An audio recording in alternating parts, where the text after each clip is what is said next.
Good morning. I want to share some things that I picked up from Paul David Tripp.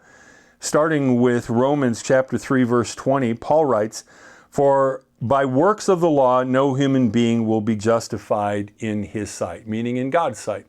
It's like, okay, yeah, I've read stuff like that before. Well, this is, I think, this kind of expounds on all of that. If you were to obey for 1,000 years, you're no more accepted than you were when you first believed. Your acceptance is based on Christ's righteousness and not yours. But it's human nature to want to earn something, to think, but I'm getting better. The fact is that sin is a bigger disaster than we think it is, and that grace is more amazing than we seem to be able to grasp that truly is.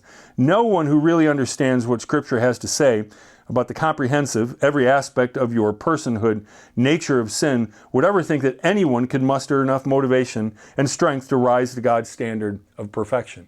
We can't. But left to ourselves, we start to think, well, I'm doing better. So, I'm going to store up, I'm really doing pretty good.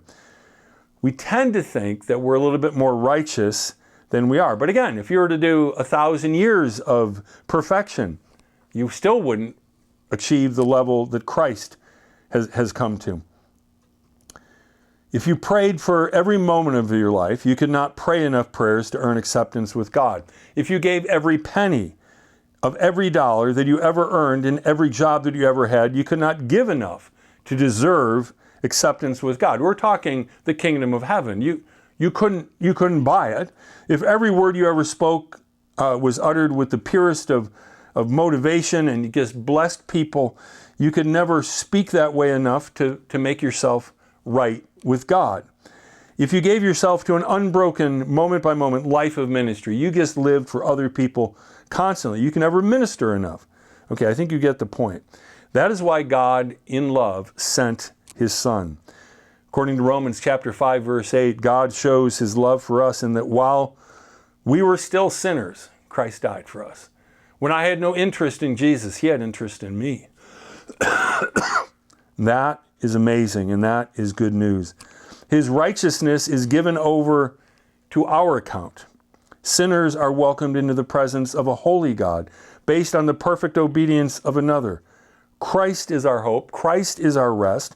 Christ is our peace. And that's why in Colossians 1:27, Paul says, Christ in you, the hope of glory.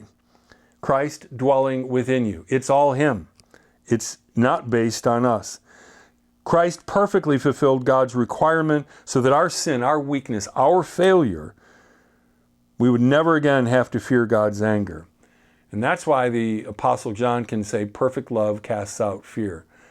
Do you trust what Jesus has done for you? If you do, it'll cause you to love Him more and more.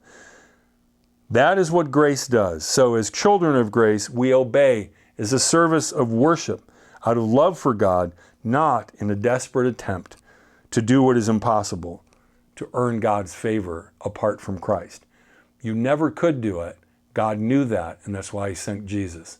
So grab a hold of Jesus, trust in His grace, and let that grace transform you.